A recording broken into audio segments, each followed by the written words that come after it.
Hola, buenas tardes a todos y todas. Bienvenidos una vez más a Hablemos de Salud, un espacio de conversaciones en línea realizado por Hospital Digital para entregarles a ustedes información y recomendaciones para el autocuidado de la salud. Mi nombre es Gonzalo León y hoy hablaremos sobre envejecimiento activo, un tema que cobra cada vez más relevancia considerando que nuestro país viene desde hace años en un proceso de envejecimiento de la población. De hecho, según datos del último censo 2017, se estima que alrededor del 12% de la población corresponde a adultos mayores, es decir, de más de 65 años, y se prevé que para 2035 esta cifra el 19%, siendo proporcionalmente un grupo más numeroso que la población menor de 15 años. Sin embargo, también llama la atención que, según estudios, actualmente el 86% de las personas mayores es autovalente y solo el 14,2%, 14,2% digo, está en situación de dependencia, contrario tal vez a lo que muchos podrían pensar. Es decir, estamos viviendo más años, nuestra esperanza de vida es de 80 años, han mejorado las condiciones de vida de los adultos mayores, pero aún el desafío de un envejecimiento activo y sano, por supuesto, sigue siendo algo muy importante y relevante para Chile. Entonces, para hablar del tema, les quiero presentar al doctor Gerardo Fache, quien es geriatra, él es presidente de la Sociedad de Geriatría y Gerontología de Chile, además de director de la unidad de geriatría del Hospital Digital. Bienvenido, doctor. ¿Cómo está? Muy bien, muchas gracias, Gonzalo. Muy contento también de esta invitación. Gracias. Doctor, un pequeño paréntesis antes de continuar. Les quiero comentar a las personas que nos están viendo que durante la conversación nos pueden enviar sus comentarios y preguntas a través del chat que ya está disponible aquí en el Zoom, ¿no? Doctor, vamos a partir por lo bien general y la primera pregunta que quería hacerle es, ¿qué se entiende por envejecimiento activo? ¿De dónde surge este concepto? Bien, yo quizás partiría un poquito más atrás, Gonzalo, y comenzaría definiendo lo que es el envejecimiento. El Ujú. envejecimiento es un proceso que afecta a todos los seres vivos, eh, que tiene algunas características bien especiales. Es algo que es progresivo, es irreversible. Al afectar a todos los seres vivos, hablamos que es universal. Es un proceso bastante complejo. En el tiempo hemos ido viendo cómo han ido apareciendo distintas definiciones, tratando de entender lo que estamos hablando en este proceso. Y también vemos que es un proceso muy heterogéneo, muy variable. Vemos que dentro de todas las personas, cómo ese envejecimiento se va dando es distinto. Y también uno mismo va teniendo un proceso de envejecimiento que también es heterogéneo. ¿Y en qué se traduce esto? En cambios. Hay cambios tanto en la estructura como en el funcionamiento de nuestros órganos, de nuestros sistemas, de nuestro funcionamiento celular, y que se traduce en que progresivamente disminuye, y esto es lo único que disminuye, nuestra capacidad de adaptarnos a condiciones de estrés. Por lo cual esto es absolutamente fisiológico. Hay que, por lo tanto, distinguir y dejar bastante claro que el envejecimiento, y usted muy bien lo decía cuando en la introducción Gonzalo plantea que la gran mayoría de las personas mayores, por lo menos en nuestro país, son completamente autovalentes.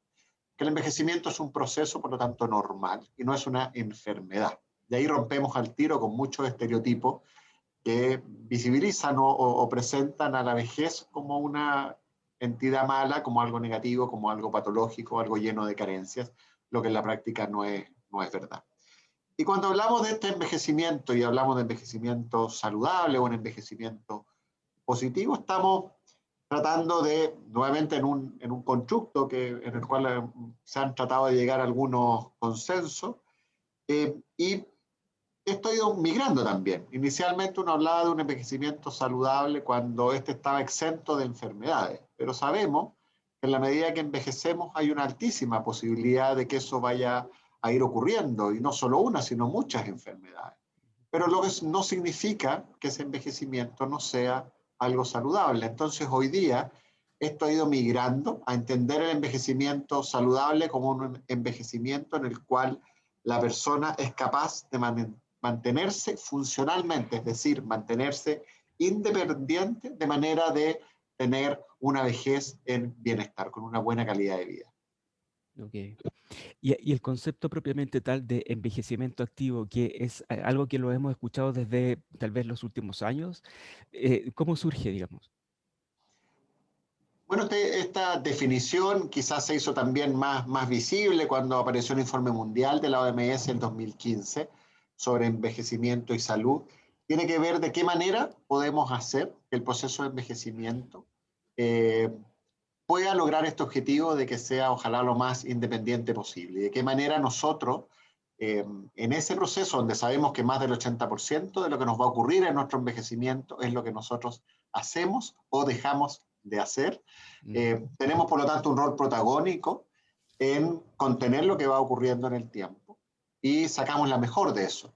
Y por lo tanto, de qué manera, en la medida que nosotros incorporamos, aquí la palabra es muy útil, actividades, vamos llenando nuestra agenda, vamos llenando nuestro proceso de vida, de manera de que lo bien conducimos hacia este buen envejecimiento. Ujú. Y antes de ir como ya a lo particular, una pregunta también como para ponernos en contexto, ¿no? ¿Cómo se vive el envejecimiento hoy día en Chile? ¿Cómo se vive? Ujú, ¿Sí? Aquí tenemos, a ver, primero hay que entender que Chile hoy día tiene una de las expectativas de vida más altas de toda América. Estamos ahí en el tercer lugar con las cifras que se van actualizando año a año. En primer lugar está Canadá, en segundo lugar está Costa Rica y muy cerca de ahí estamos nosotros como Chile. Y eso habla de cifras que estamos hoy día con una expectativa de vida sobre los 80 años, donde las mujeres tienen hoy día una expectativa de vida mayor que los hombres. Ese es un punto. Entonces significa que hoy día nuestro país es un país envejecido. Epidemiológicamente llamamos a este proceso una transición epidemiológica avanzada. Usted hablaba muy bien también de cómo esto nos lleva después a tener un índice de vejez que estima la proporción de mayores de 60 con respecto a los menores de 15.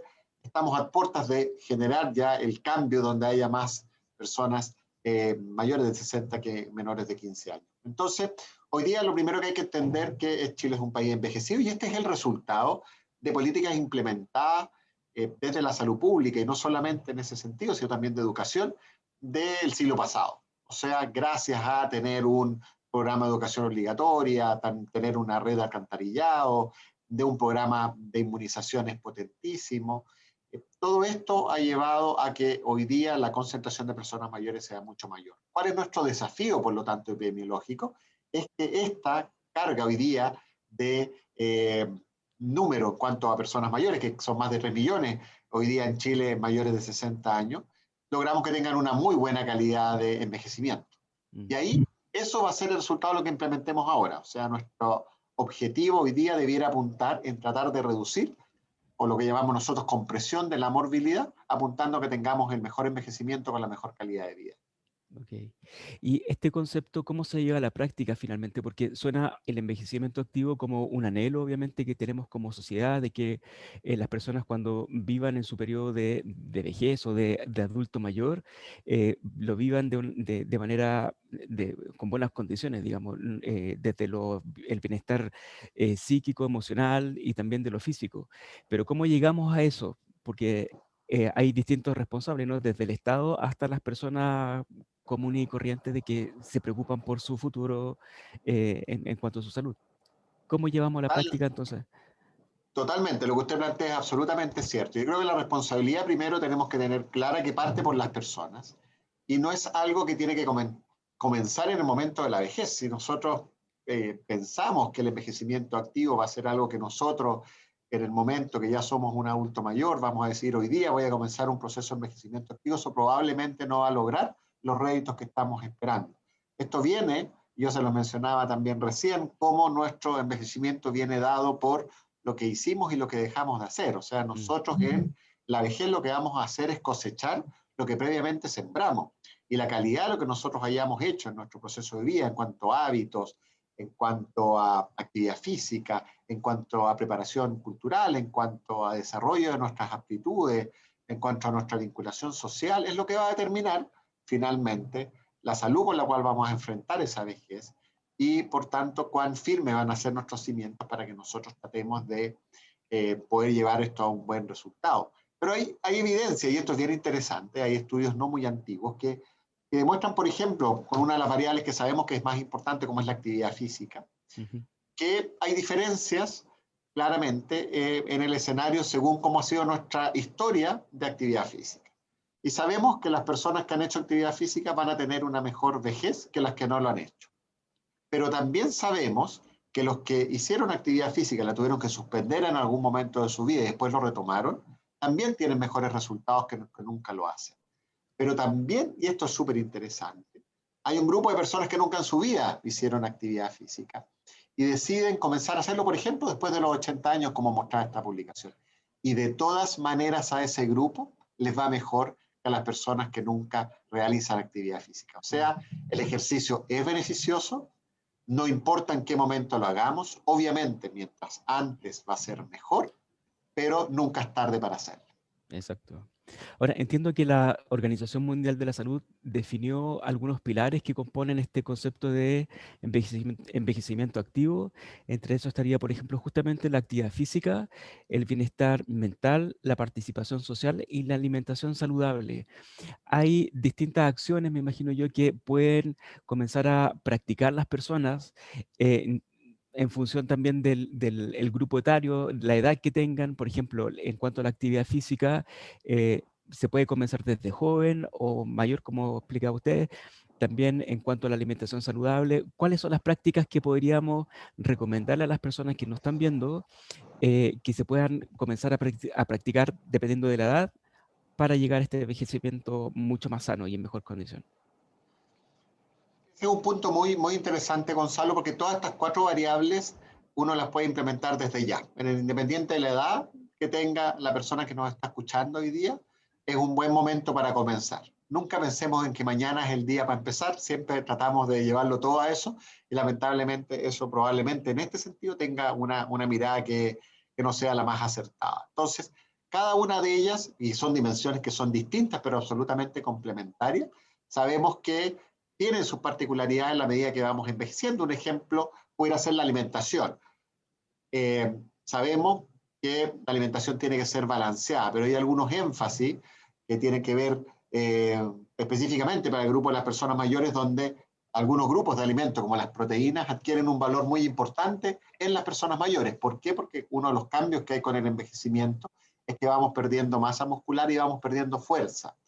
Y la mejor forma de poder recuperar eso es a partir de un aumento de los aportes de alimentos que sean ricos en proteínas. Entonces, esa relevancia en otros grupos menores va a ir más balanceada, donde va a haber un componente también de algunos otros nutrientes, vitaminas, minerales, carbohidratos, que pudieran, por lo tanto, no requerir un soporte nutricional proteico tan importante. Pero en las personas mayores se hace más relevante. Entonces, ahí tenemos un ejemplo sustancial. Desde el punto de vista de la actividad física, podemos mencionar ahí que de las situaciones que empiezan a ocurrir también en algunas ocasiones asociadas a la vejez, que se vincula con esta disminución de la fuerza, es alteraciones, por ejemplo, del equilibrio o del balance. Y la imposibilidad a veces de realizar algunas actividades que antes hacíamos cuando esto ya pasa a un nivel patológico. Entonces hay estrategias de trabajo físico dirigidas específicamente a esas capacidades que se pudieran haber perdido, donde aparecen los ejercicios de resistencia, que uno lo puede llevar a ejemplos cotidianos como el uso de pesas o de bandas elásticas hoy día para eso, Claro. y ejercicios que potencian lo que es las capacidades de coordinación que pueden también haber tenido algunos cambios. Entonces, es muy importante entender que hay variabilidad con respecto a cómo eventualmente estos cuatro dominios pueden ir jugando un rol importante. Si lo llevamos a la participación social, sabemos que aquí a veces en algunos grupos particulares hay que tener más trabajo. En general, en nuestra sociedad, las mujeres tienen estrategias que parten desde mucho más jóvenes que las personas de mayor edad para ir teniendo una plataforma social más importante y más potente. Y muchas veces nos cuesta con las personas mayores de sexo masculino lograr que ellos hayan elaborado algún plan de trabajo, porque se han concentrado, por ejemplo, mucho en la parte laboral y no tanto en sus redes sociales. Entonces, después se convierte en un desafío de qué manera vamos potenciando esas actividades. Entonces, ahí hay una diferencia que hay que tratar de abordar. Y en la esfera emocional, que es en la última y mental, ahí también sabemos que con los años empieza a haber un cambio que es la lentitud o el enlentecimiento del procesamiento mental. ¿Y eso qué significa en la práctica? Nos cuesta más encontrar información que teníamos guardada. Eso no es riesgoso, no está vinculado a mayor riesgo de desarrollar una demencia, por ejemplo, una enfermedad cognitiva. Pero esa lentitud a veces hace que en el momento que nosotros queramos una respuesta no la encontremos con la velocidad que queríamos antes. Entonces hoy día uno puede empezar a trabajar en ir generando mayores redes neuronales a través de actividades en las cuales incorporemos quizás algunos dominios que antes no los hicimos, inscribirnos en nuevos cursos, aprender idiomas, eso no tiene edad, y en la medida que ampliamos nuestras capacidades, nuestras redes neuronales, al final vamos a lograr que estos cambios no interfieran con nuestro día a día. Ok. Ahora, justamente en ese último punto que tiene que ver con el pilar de bienestar mental, bienestar emocional, hay un tema probablemente en la población mayor y que no sé si está totalmente visibilizado, que tiene que ver con los niveles de depresión a los que pueden alcanzar algunas personas mayores, llegando incluso al suicidio. En ese caso, ¿cómo se puede prevenir o fomentar, mejor dicho, una salud mental mucho más robusta para evitar justamente esas condiciones en una etapa mayor de la vida?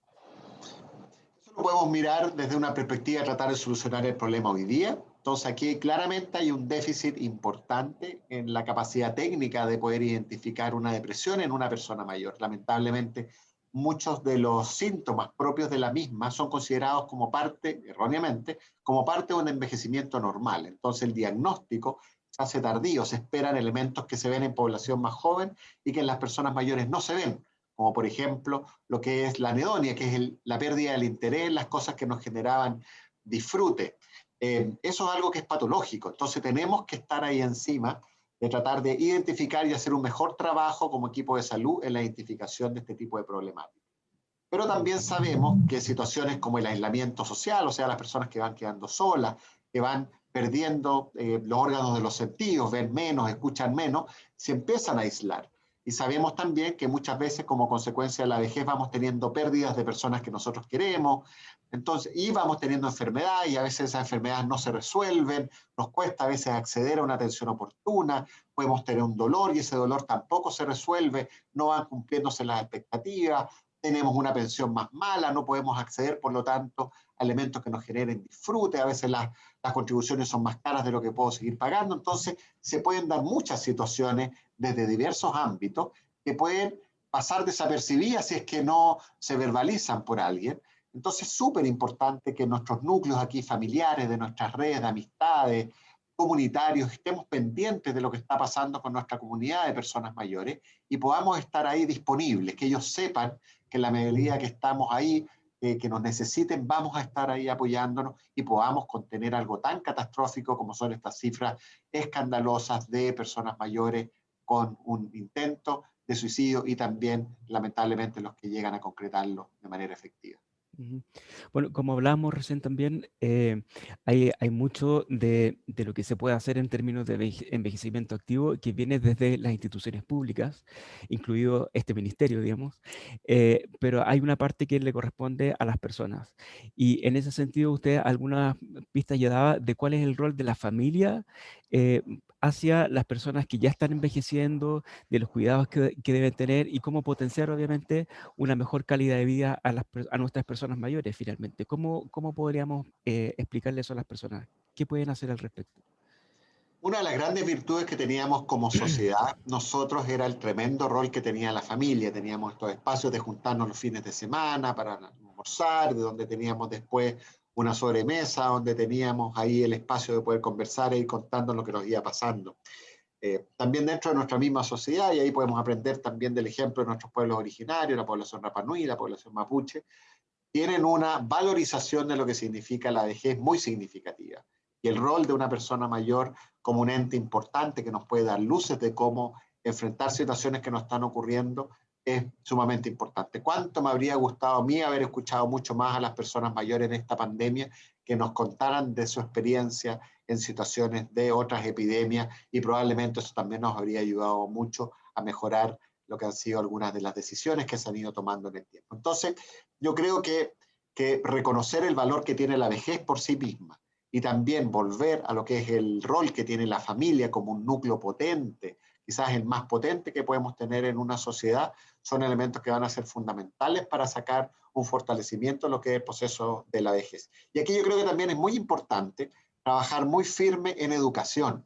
De qué manera vamos educándonos desde los más niños, desde los más chicos, en el colegio, de qué es lo que significa el envejecimiento. En la medida que entendamos lo que significa el envejecimiento, que no le tengamos miedo, que sepamos que es parte de la vida, que es parte de lo que nos va a ir ocurriendo prácticamente a todos, y que esto lo implementemos formalmente desde la educación escolar, después en la educación universitaria y también en la formación de posgrado, en cuanto a entender lo que es el envejecimiento, yo creo que nos va a ir preparando mejor para tener una sociedad mucho más digna con respecto a cómo tenemos que mirar el envejecimiento. Ujú. ¿Y cómo debería ser la actitud, incluso cómo es hoy día y cómo debería ser la actitud de las personas más jóvenes hacia los adultos mayores? De repente todavía está esta visión de como un poco paternalista, de mirar a las personas mayores, incluso diciéndoles abuelitos, o pensar que no pueden hacer determinadas cosas, pero cuando vemos hoy día a nuestros adultos mayores, efectivamente vemos que son gente muy activa. Sin ir más lejos, en la última semana se ha estado desarrollando el proceso de vacunación masiva contra el COVID, partiendo justamente con las personas de más edad, y hemos visto que la participación de ellos y el entusiasmo ha sido especialmente potente, ¿no? Entonces, como que la imagen que tenemos de nuestros adultos mayores tal vez normalmente no es la que corresponda. En efecto, y esto es algo que se ve obviamente en la comunidad, pero inclusive nosotros que trabajamos desde la academia, yo trabajo en una Universidad de Chile y dentro del proceso formativo nosotros le hacemos aquí docencia a alumnos de pre y posgrado de diferentes carreras y uno diría esto es propio del vulgo y la realidad es que la misma población que supuestamente tiene más conocimiento y más acceso entiende la vejez como algo negativo. Entonces, estamos en un escenario donde lamentablemente estamos llenos de estereotipos, el edadismo, que es esta mirada negativa de la vejez, es algo que todavía está instalado. Entonces tenemos ahí el tremendo desafío de poder transformar lo que es esta mirada de lo que es el envejecimiento y por tanto a través de eso ir generando una mirada que permita entender lo que realmente es la vejez, porque estamos hablando de una mirada equivocada. Llevar, por ejemplo, el envejecimiento a un abuelismo, eso es una dimensión, y no todas las personas mayores son abuelos. Entonces Mm. estamos dejando primero a una persona que probablemente tiene muchísimas más capacidades que solamente tener ese rol, y también estamos dejando fuera a los que no tienen ese rol. Entonces, ¿de qué forma nos vamos a preparar para poder tener una mirada que realmente construya en esto? Es un desafío de todos. Nosotros desde la academia claramente tenemos que hacer un mucho mejor rol para poder bajar a poder compartir esto. También como Sociedad de Geriatría y Gerontología de Chile hace un tiempo, junto con la Fundación Ámano, elaboramos un material y que lo repartimos en la prensa, un material de buen trato, de cómo bien nominar y con múltiples ejemplos de cómo no nominar a lo que es la realidad del envejecimiento, y eso es algo que tenemos que permanentemente estar haciendo. Hoy día un canal de televisión está haciendo una campaña también, Mi Causa, Mi Mega, y tiene que ver específicamente de qué manera empezamos a tener una perspectiva distinta. Qué ejemplificador haber visto a nuestras personas mayores vacunándose con un compromiso cívico encomiable que nos haría bien los que somos más jóvenes de poder replicar algunas de esas experiencias. Sin duda, todo un ejemplo, las personas mayores ahí. Doctor, una última pregunta y que tiene relación con lo que usted comentaba recién, esto del edadismo. Y no sé si tiene que ver directamente con el envejecimiento activo, pero justamente hay un problema también de inserción laboral de muchas personas que empiezan a ganar años y que siguen totalmente activos, son personas muy competentes, con una experiencia muy valiosa. Sin embargo, les cuesta insertarse y al parecer ese es como un punto de inflexión, como en una especie de declive, ¿no? En esta participación social, la gente se empieza a partir de eso a sentir que vale menos, justamente en esta poca valoración que tenemos de la vejez finalmente, de la etapa más tardía de la vida. ¿Qué pasa con eso? ¿Cómo podemos incorporar a los adultos en roles más activos desde lo laboral y otras cosas en la vida social? Ese, Gonzalo, es un muy buen ejemplo porque también denota nuestra falta de entender estos procesos de cambios que van ocurriendo.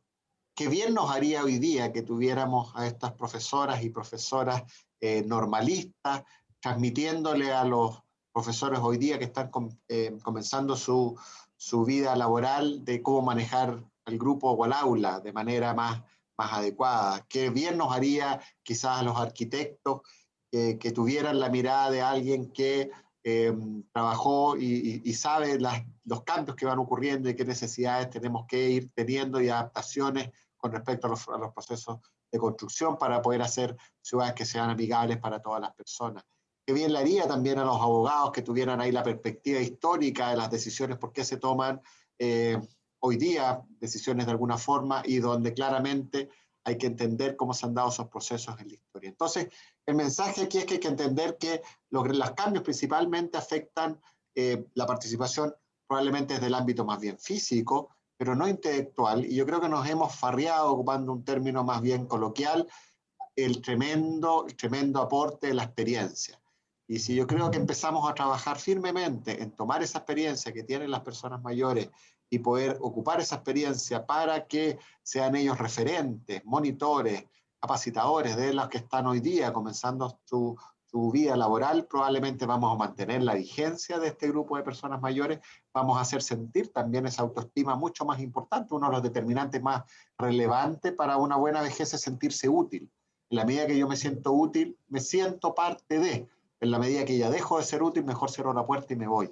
Y esto es algo que ocurre con las puertas cuando las vamos cerrando para las personas mayores. Entonces yo creo que se hace relevante hacer este levantamiento y mirar. Hay algunas empresas que han ido trabajando en esto de acompañamiento de sus personas mayores para que vayan adquiriendo estos roles y no pierdan la relevancia que tienen, y lo que probablemente hay que hacer es migrar algunas de esas participaciones a ámbitos que vayan más bien en el rol de un tutelaje más que de un trabajo directo. Pero eso claramente es algo que tenemos que ir trabajando y mirando y co-construyendo. Bueno, sin duda hay un gran desafío de todo el mundo, digamos, como sociedad, desde las instituciones y también las personas para poder mejorar las condiciones de vida para la gente y las personas mayores. Vamos a empezar a dar curso a las preguntas que llegan desde el chat y voy a partir con una que señala qué dinámicas se pueden establecer con una persona que tiene Alzheimer para que no se aburra o que no se desespere o poder hacer entender su situación, ya que es complejo cuando pierde la memoria constantemente. Claro, ahí para hablar un poquito de lo mismo, las demencias son enfermedades progresivas, es algo absolutamente patológico y que va afectando la capacidad de la persona al final de valerse por sí misma. Eso es lo que hace que caigamos en un escenario de enfermedad. Cuando buscamos estrategias para poder hacer más manejable esta situación, donde en este caso hay olvidos, por ejemplo, asociados, es tratar de ejecutar o coordinar o definir una rutina que debiera, ojalá, ocupar la mayor parte del tiempo del día, de manera que eso mantenga a la persona realizando actividades.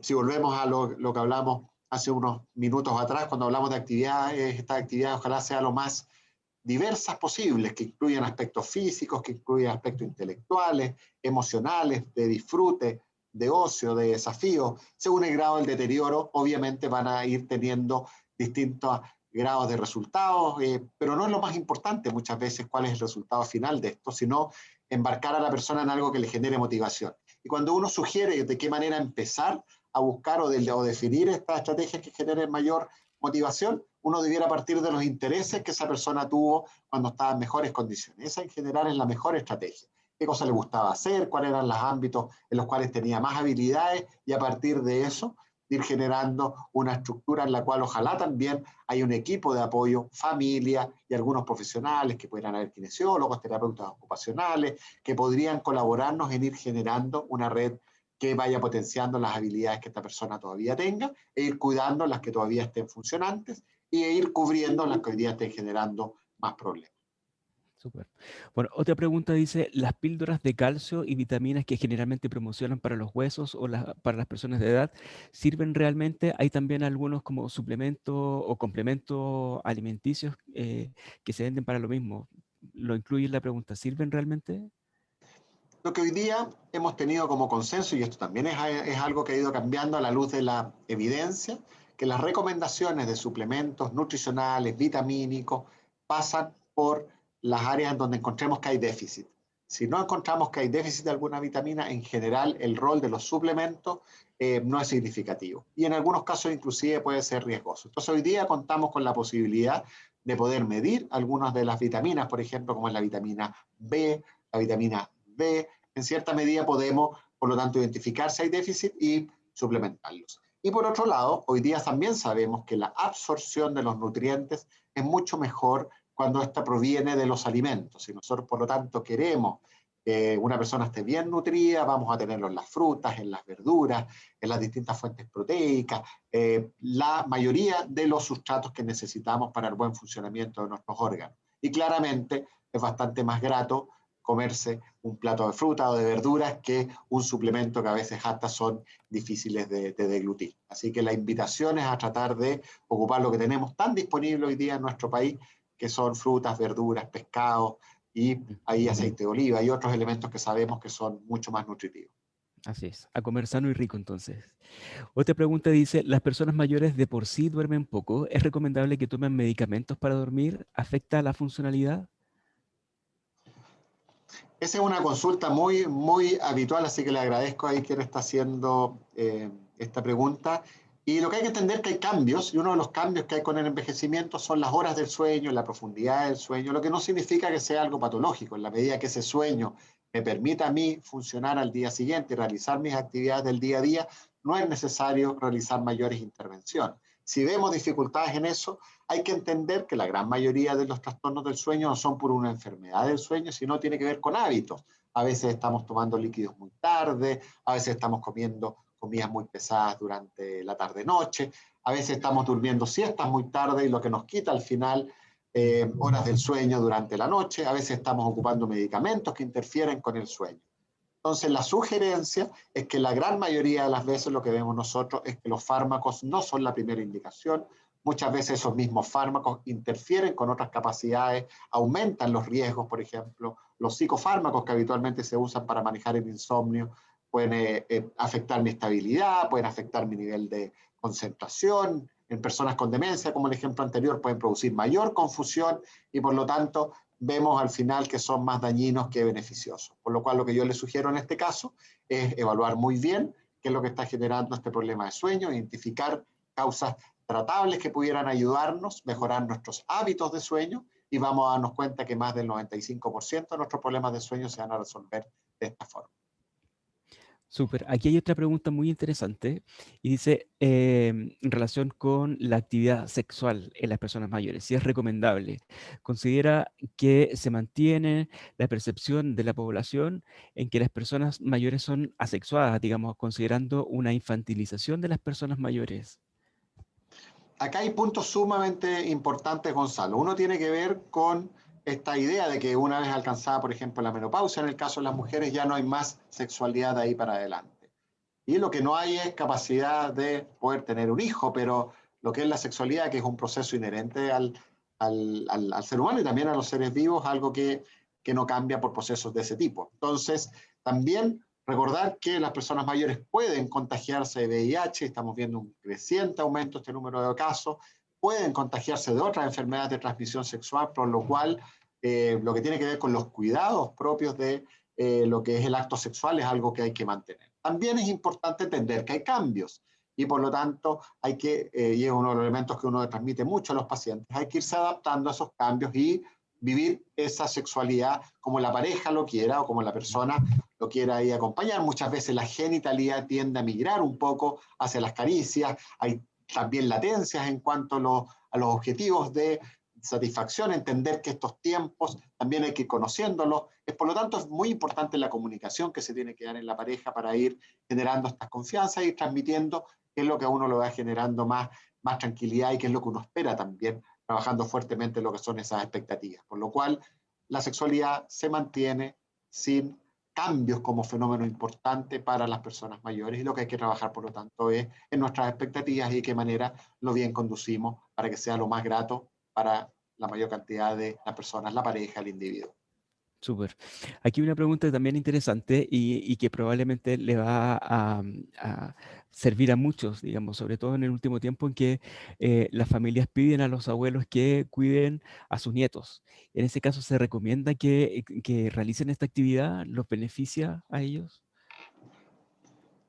A ver, todos tenemos el recuerdo, ojalá o muchos, de lo que fue el rol que tuvieron nuestros abuelos. Para mí, personalmente, fueron súper importantes en distintos momentos de mi vida y para distintos aspectos que fueron relevantes. Por lo cual, ese rol yo creo que socialmente es algo muy, muy potente. Lo que sí es importante es transmitir que esto tiene que ser un rol en el cual el abuelo lo esté disfrutando, el abuelo o la abuela lo disfrute, esto no sea una Mm, imposición y no sea al final algo que es para solucionar las dificultades que tienen los papás de crianza, más que una necesidad de generar un vínculo entre los abuelos y las abuelas con sus nietas y nietos. Entonces, esto va a ser algo positivo en la medida que sea algo que la misma persona mayor lo desea realizar y va a dejar de ser algo positivo en la medida que esto sea una imposición, algo en que la persona deje de hacer sus cosas porque tener que cumplir este rol. Y nuevamente esto es una dimensión, por lo tanto, pensar que el dejar ahí al nieto todos los días, muchas horas durante el día, va a ser algo positivo. Lo más probable es que eso afecte otros intereses de esta persona mayor y por lo cual hay que balancear lo que se está buscando y siempre tener la opinión de la persona mayor de qué manera quiere jugar este rol tan valioso y tan significativo. justo. Doctor, hay una pregunta un poquito más, no sé si técnica es la palabra, pero va más dirigida a los equipos de salud. Alguien pregunta, ¿cómo lograr que un equipo de la atención primaria se vuelva a acordar de las personas mayores? La pandemia se ha llevado gran parte de los recursos y del tiempo de los profesionales. Muchas de las personas mayores que antes eran autovalentes ahora son dependientes, pero con el COVID ya consume el tiempo. Entonces, ¿cómo poder motivar y tal vez gestionar los equipos para poder acordarse de personas mayores? Es una extraordinaria pregunta. Los desafíos que vienen hoy día para la atención primaria son enormes. Las consecuencias de la pandemia en las personas mayores han sido muy grandes, de aspectos físicos, emocionales, eh, por lo cual tenemos un tremendo desafío. La respuesta yo creo que no la tenemos hoy día, pero definida así de una sola forma. Yo creo que lo más importante es ir generando nuevamente las confianzas, el transmitir lo importante que tienen las personas mayores para nuestra sociedad, el reconocer lo valioso que es el rol del equipo interdisciplinario para poder ejercer este rol en poder trabajar y poder construir ahí un escenario mejor para nuestras personas mayores. Y también si uno lo mira de una perspectiva práctica, conviene mucho mejor tener a nuestras personas mayores sanas, porque si no, la carga de trabajo que va a significar para el equipo va a ser mucho mayor. Ujú. Entonces, también un incentivo que debiéramos buscar es mantener a nuestras personas mayores lo más lejos de lo que es la atención primaria, o sea, con estrategias fuertemente preventivas de manera de hacer que este proceso y todas estas consecuencias las podamos contener y ojalá revertir. Nosotros como Hospital Digital tenemos una célula de geriatría que ha ido logrando progresivamente irse vinculando con la APS y esto mismo que se está planteando acá por parte de Andrea es uno de los desafíos. Nos ha costado que los equipos de APS nos pregunten a los geriatras de qué manera poder hacer una mejor atención, o sea, nos falta muchísimo para poder crecer en esto, teniendo una plataforma que ha estado disponible, que ha apoyado a los equipos de los establecimientos de larga estadía, hemos colaborado en instancias de este tipo, hoy día estamos ayudando también en lo que es el GES 85, que es el que se relaciona con las enfermedades de Alzheimer y otras demencias. Entonces, el tema de la geriatría hoy día es sumamente relevante y tenemos que generar todas las estrategias para que podamos trabajar en equipo e ir potenciando lo que están haciendo tanto en APS como en niveles de cuidado como el que ofrecemos acá en el Hospital Digital. Sí, doctor, justamente a propósito de la pandemia, ¿de qué manera las familias, sobre todo, pueden eh, preocuparse o realizar acciones para, digamos, mitigar un poco el efecto que ha tenido, sobre todo el confinamiento y las cuarentenas en los adultos mayores, que ha sido un gran tema, lo ha afectado mucho en lo emocional, finalmente? Claro, a ver, lo primero es entender que a todos nos afectó esta pandemia. O sea, no estábamos preparados, nadie en ningún país del mundo lo pillaron ahí con todas las estrategias bien definidas y ha sido un permanente aprendizaje. El balance que tenemos que hacer, que como país yo creo que se han tomado en general decisiones acertadas. y hemos logrado muchas veces tener resultados que cuando proyectemos esto a futuro nos van a dejar un sabor más bien positivo que negativo, pero siempre hay que entender que